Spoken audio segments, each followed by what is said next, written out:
encourage you to join our Facebook group called FearlessFlight Birds of a Feather. And this is a place for people who have similar interests and want a little support, want to share some support with others. It's a great group. We're up over 500 or 600. 600, almost 600 actually. So okay, 600. And thanks for that. If you join, please drop in, leave a little message about who you are, where you're at in your efforts to get past this dreaded thing called fear of flying, and be an active member on that. We really love your participation. So first of all, I want to say thanks to all the people who have reached out, and I think I'd have a sign that says, "We'll do a webinar for food." You know, but anyway, thanks to everybody who's donated a little bit of cash. It's all appreciated. We are, as I mentioned in the promo, we're going to have a free webinar this weekend on anxiety, of all things. We're going to talk about 3 main areas, and that is the what people are doing now in the midst of COVID-19. Are they honoring the thing? There's a little bit of unrest out there. People are protesting, and is that good, bad? What should you do? The second thing is, how do you change behavior if anything like that? How do you get people to support official things out there? There's some great research and data. You know me, I love the data, and so we'll be coming to you with some support on that. And then the last thing that we'll talk about is understanding and managing your fear, anxiety, and worry in these times there. It's totally, you know, related to fear of flying. It's anxiety is anxiety, so we'll do things. Right now, people aren't too worried about flying on airplanes, needless to say. I've read, I think American for sure that I read, they're actually selling tickets and configuring airplanes without, they're leaving the middle seats empty, right, Eric? I think? Yeah. Yeah. So that we have our question here. Let's see. I got to go back to my own PowerPoint here. We got a class update. We want to talk about the updates first. Okay. So guess what? We had this really crazy idea. Why don't we just do the 101 class like we always do or used to do? Only we'll do it online as well. So we're going to go live with the 101 class. We got a lot of stuff coming up. We'll stay with us here. I don't know whether we'll get one on the first Saturday of May. Of course, it doesn't matter so much anymore since we're not going to go to the airport. So we may pick another date. But you're going to see another online class added here, and that is the 101 class. So that'll be a free class, webinar style. And so no matter where you are in the world, you can come and get some information to get you going, which is the whole goal of that here. And when they resume normal operations and we can get back on an airplane, and Southwest will let us share their airplanes with them again. And if you happen to be in the Phoenix area, we will separate those two. So we'll have an airplane class, and then we'll have the online 101 class. And of course, it'll be, if you're in the area, it'll be a great opportunity to come and do that. And we're actually looking down the road of once we get enough people, we're trying to build some relationships with other airports and around the country. So we may, in fact, be able to move our classes around a little bit more, which has been a long time goal. Okay, so that's the one. Here. What's that? Let me interject on the new improved 101 webinar. Yeah. Is going to give all of our viewers greatly improved bathroom break flexibility. You can eat whatever you want. And come in your pajamas. And no matter what you're sipping, we will not see you doing it. There you go. We will give you the same information. So we hope that you will be there with us. Yeah. So the 201, we went from a live class to an online class, and then we just deferred it. And so I am doing a Clear for Takeoff online masterclass, 201 masterclass on May 3rd. That's the first Sunday in May. We're going to have 4 installments, 4 90-minute sessions on May 3rd, add 7 days to it, 10th, 17th, and 24th. And so that's what you can look forward to. We're going to talk about these 4 modules aligned with the book, not surprisingly, talking about the psychology of fear flying, the basics of flight, coping tools and strategies, and then the last one is a Q&A with all the questions that we've accumulated and haven't answered throughout the course there. So it's a great opportunity. Right now, I'm honoring this because we had some people who had actually signed up and have been with us all the way through the live event, through the online event and whatnot. And in a couple of them have even still got their tickets to fly. The one good old Oliver is coming from LA, and so he's been staying with me saying, hey, when are we going to fly? So if I only have one person, if Oliver and I are the only people, we're going to fly right now on May 30th. So we're going to do the online class, the 201 class, and then we're going to actually go to the Phoenix airport, assuming that the world has come back to some sort of normalcy. I think we'll know a lot more by then, don't you, Hefe? Yeah. We'll definitely. It might not be good news, but we'll definitely have more news. Know a lot by that more. time. Yeah. Okay. And then I've been talking this weekend. This Saturday, we're going to do a live webinar on anxiety. We're going to talk about those 3 things. Okay. So I've done that. Done a 201. Okay, and the 301. So I think I've covered all those bases. Do you want to go to the poll question? Yeah, so and we'll be monitoring this to see your ideas there. The main or the question was, what other fear phobias do you experience beyond your fear of flying? There's a term in therapy or in psychotherapy called comorbidity, and all that sounds kind of scary, but what it means is that people don't just have one phobia typically, and that certainly is true in fear of flying. I would say at least half to 3/4 of the people are not just bothered by planes and flying, which is called aerophobia. Many of them have claustrophobia, and I found an article that just came out yesterday that I thought would be a great one to talk about tonight a little bit. What are the 10 most feared phobias? And so we'll talk about that here in just a minute. But in the meantime, if you have another fear that is comorbid to your fear of flying, put it down there. We're just curious to see what they are. Like I said, claustrophobia is one of them, but it's not unlikely to see some others. And when we talk about this here in just a minute, you'll see that if you didn't think you had one, you might find some familiarity with some of these others here. So, okay. Anything else, the craziness in the world before I talk about these phobias here? Let me just talk about the phobias, and we'll talk about the other stuff, like the fact that today for a short time, the oil producers would pay you if you had a place to store some of their crude oil. And gosh, Eric, it's not been that long since the price of crude oil was approaching $150 a barrel, right? Yeah, So what a swing. Remember the oil embargo in the 70s and our great fear that Oh my gosh, yeah. would quote unquote shut off our water or shut off our oil. Yeah. Massive panic. Yeah. And this wasn't related to the COVID-19, just really, really poor timing. And and while on the one hand, if you're a consumer, you like you relish the thought. I just filled up last week and it was below $2. And that's good news. But when you think about it, it really upsets the world's economy and all the people who make their living based on petroleum and all that. So it's like a mixed emotion or mixed attraction to that. So okay. Ultimately, the producers, these negative options, which have never, the futures contracts going negative has never occurred in our lifetime. Never. No, his first time. Ultimately, the producers are going to go, okay, people are going to start burning this again. And then we'll have a renegotiated price in 30 days. But if in fact that doesn't happen, it's not like people are going, oh, I'll wait till I can get a really good deal and buy it. If they were using it, they would buy it. But they're not.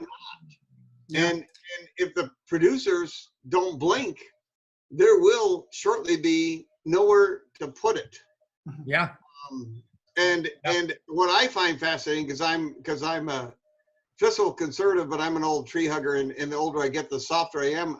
And without getting political, I think Bernie Sanders got half of his political platform completely done now. The world's carbon footprint has dropped so far, and there's beautiful pictures of the most polluted cities on earth, and they're postcards. They're clear. It's stunning. And the one I love today, because I'm the water guy, is pictures of the canals in Venice that nobody ever seen, and they look like an Olympic swimming pool. They're so clear, and the dolphins have come in from the sea, and they're chatting up their human counterparts swimming through the canals, and nobody's ever seen them there before. It's a phenomenal it's a reminder of just how changeable everything is, and how things can happen. And I'm sure you guys have also seen the kangaroos running down in Australia through cities because people are isolated. So it's really fascinating to notice. And I just want to harp back one more time to that free webinar, because if you've been following us for a while, you know that one of the things that we're saying is that the pain in your brain is not about the plane. And so never has this been more true than right now, because this is collectively speaking. Yes. Yeah, my amygdala is clinging. I thought you were going to, Dieter, I thought you were going to say that the first 3 people who register for the webinar are going to get free kangaroos. But the free kangaroos, well, we're gonna hold off on that. That might get us down under. there you go. So all right. I just think that it's really powerful. So if you want to come to the webinar, obviously we encourage you to register and sign up, and the link is already in the description. But even if you know people who are not afraid to fly, but that might benefit from learning about some tools and some strategies that they can use so that they are less reactive, they are less stressed, they are less ruminating in their mind. And quite frankly, you might say they might become individuals that you want to be around. So if you've got a pulse, you've got anxiety. That's just the way the world has evolved here. So anyway, so we'll go through real quick the top 10 here, starting with number 10, arachnophobia, which is fear of spiders and that family. Not particularly, for me, I don't know, I'll ask you guys, but the only thing spiders do to me, they surprise me once in a while. If you're sitting there and one drops in your head or something like that, it's that. And down here in this part of the world, we have scorpions. Those critters, they give me the creeps. And inevitably, I'll see them in my house, usually in the fall, when they're starting to move out of the cold weather, so to speak, and look for something a little bit warmer. And I think what they do is they come up through the outside of the house in the eaves, and then they come down through the outlets, and then they just happen to drop in, and they can't figure out how to get out there. So anyway, so that's the only thing I have with it. I don't know. What about you? You guys don't have scorpions up there in Toronto, I'm sure. You know what? We don't have scorpions, and maybe Eric is looking for some right now as we speak. No, I'm just kidding. He's making another sign. Yeah, well, here's the deal. I don't necessarily, I'm super comfortable. When I was in the Army, my commanding officer actually had a tarantula in a terrarium. On the base. And Austria is a beautiful country, and it also is a country of a lot of bureaucracy. So next to the terrarium, he had like the stack of papers that he was allowed to have it. But one of the things that I always thought, it's like that fear is so in there, but then when you actually, I felt the fear and did it anyways, because I was super scared. But on the other hand, I was also curious, because I just thought, well, I've never really had the opportunity. I've only ever seen big spiders, on TV or whatever, or down in Belize. But we only have very little tiny ones. And yeah, I was driving back in 68 or so with my future father-in-law, and we were driving through the desert down in Tucson. Okay, snake bites up 600. and 650% in Phoenix this spring. Yeah, oh, wow.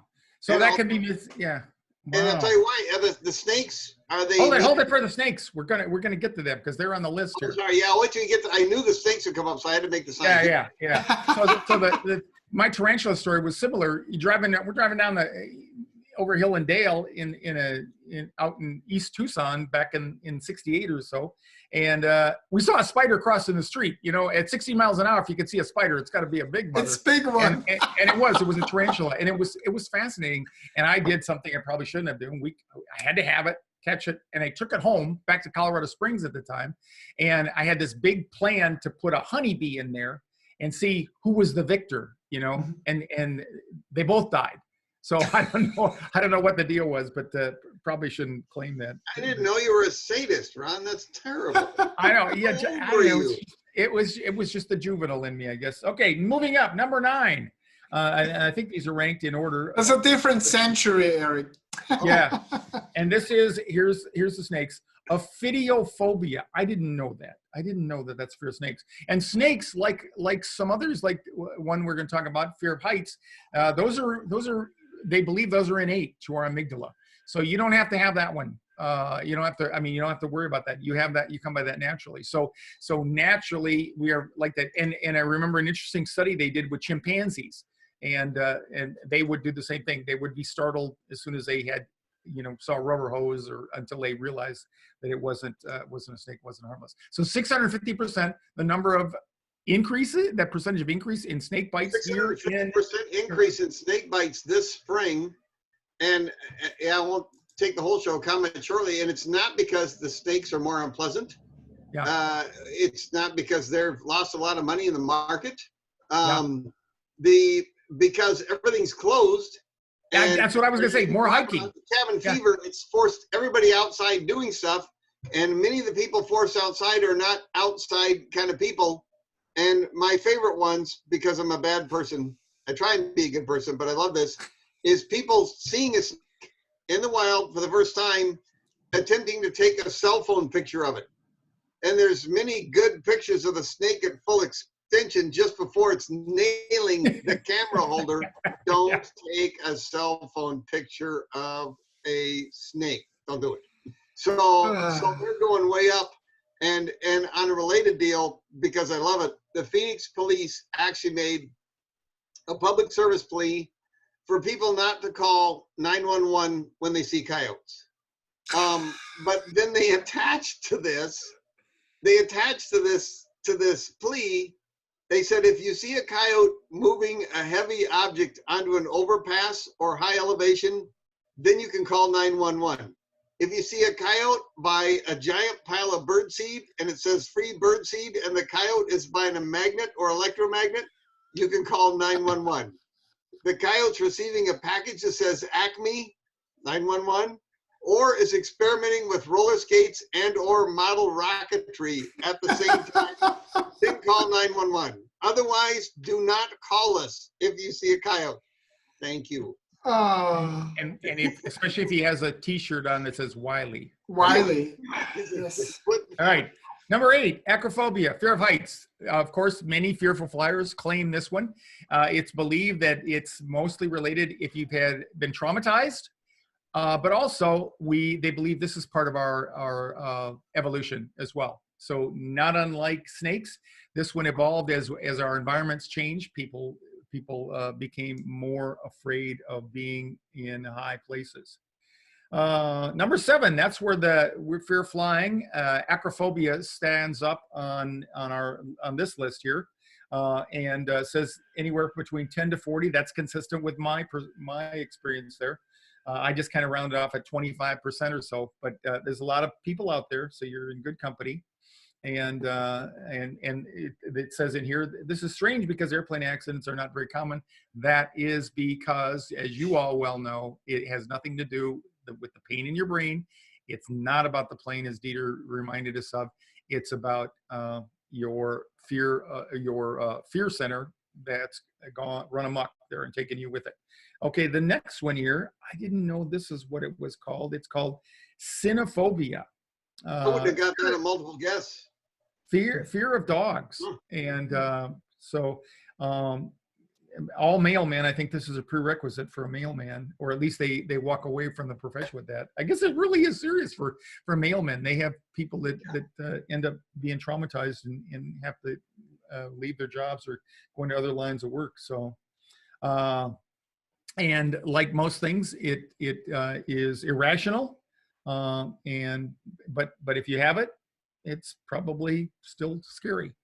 Number 5, astrophobia. I didn't know these names. I can't believe that I've known this. Fear of thunder and lightning. So again, we've got what? We've got fear of heights. Unless you're snakes on a plane, that wouldn't be a fearful flyer one. We've got fear of heights and astrophobia, which is thunder and lightning. So if you're on an airplane and you're worried about going through an area where you see some lightning out the window, you got a double whammy there. Both probably turbulence and the lightning out there. Just a quick advertisement out there. We don't typically worry about lightning strikes and thunder strikes. It can do damage some components, but we got plenty of backups. And when we do the 201 class, you're going to learn in detail why we don't have to worry about that. Okay. This is the other one I had to look up how to pronounce. I got trypanophobia. Okay. And this one is needles or injections. And I remember the only thing I wanted to know when I was 6 years old, when they talked about taking me to the doctor, was, am I going to get a shot? If they guaranteed no shot, I was okay.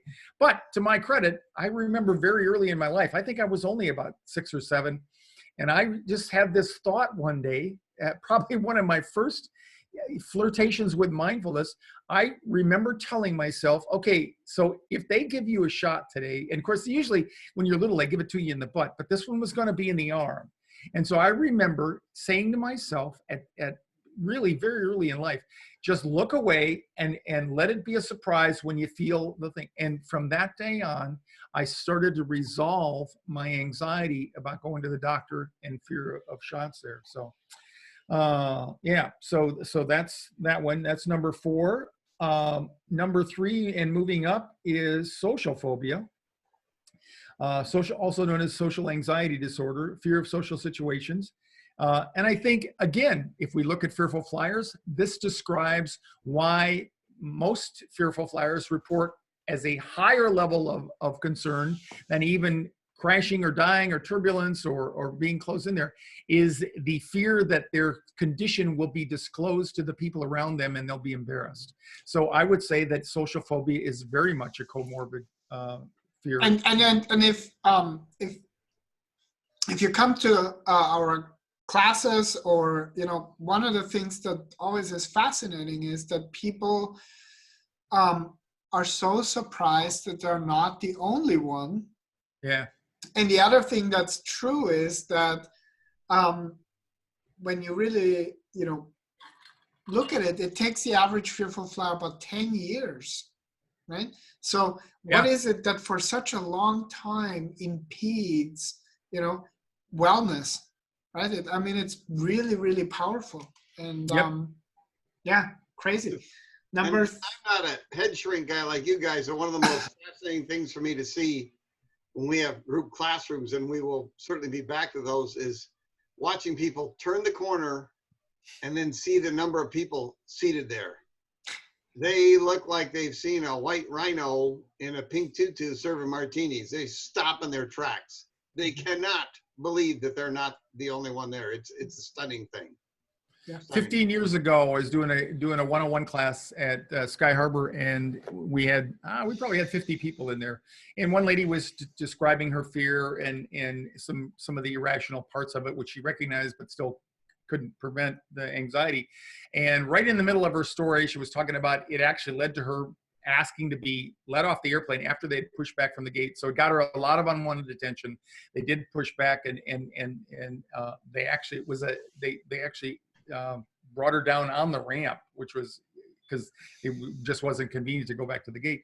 And a lady in the room couldn't contain herself. She stood up and she said, "Oh my God, I'm so glad that you're here, because now I don't feel as bad as I did before." And it was one of the most visible and verbal experiences with people saying how they were relieved that somebody else was afraid to fly.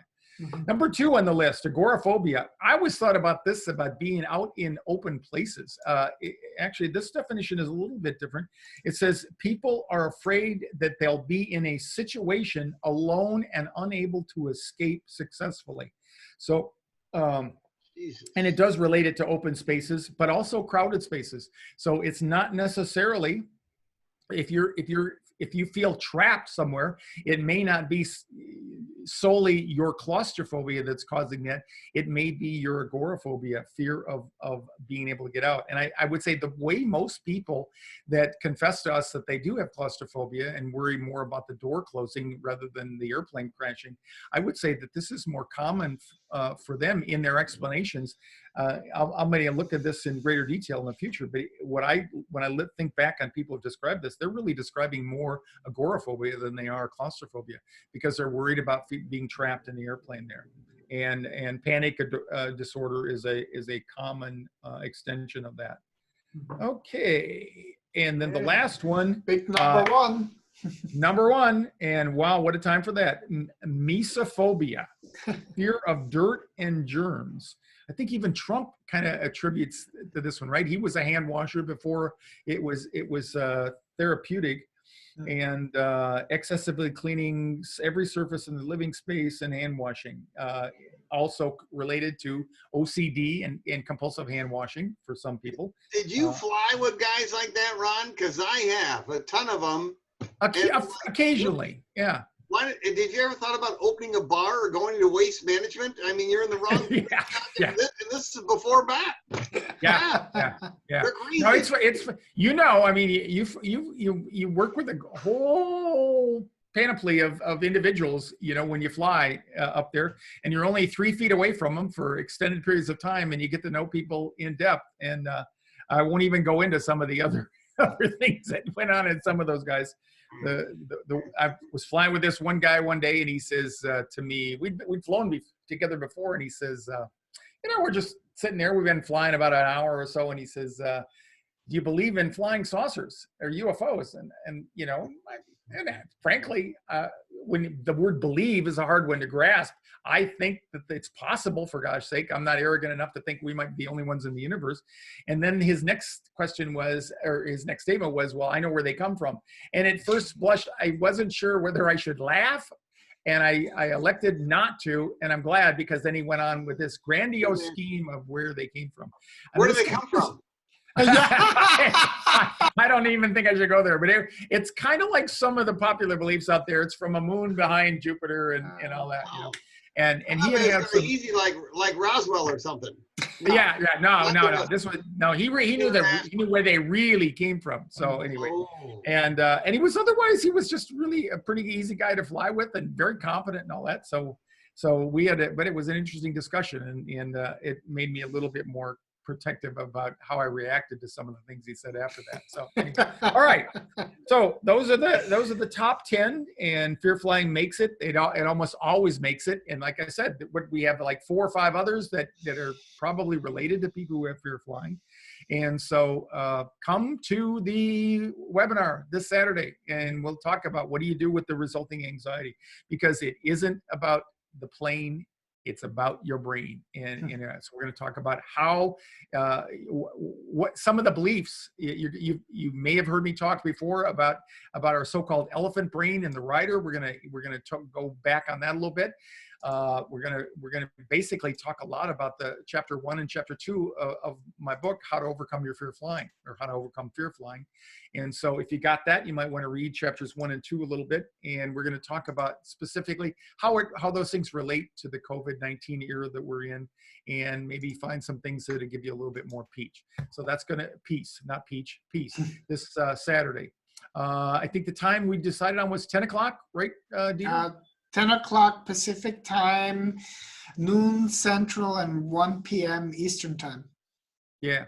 So jump on, get the link. The price is right, and come and join us for that. So, all right. So I think that's enough for one night here, and hopefully you will be able to jump on and have seen the video here, which we were thwarted by Zoom once again, and we'll figure out what's causing it if we can. Otherwise, we're going to come back next week anyway, so you're not done with us. But thanks a lot, Dieter. Thanks, Eric, for sticking with me tonight. And thanks for all of you who will come back and hopefully watch the show here. So remember, this is the place to come for your Fear Flying, Fearless Flight Live every Tuesday night, 6:30 Pacific, 9:30 in the East. And we'll see you again next week for another episode. So have a great week and stay safe and stay well. Bye-bye. Thanks for hanging with us, you guys. See you soon. Have a good night. Bye.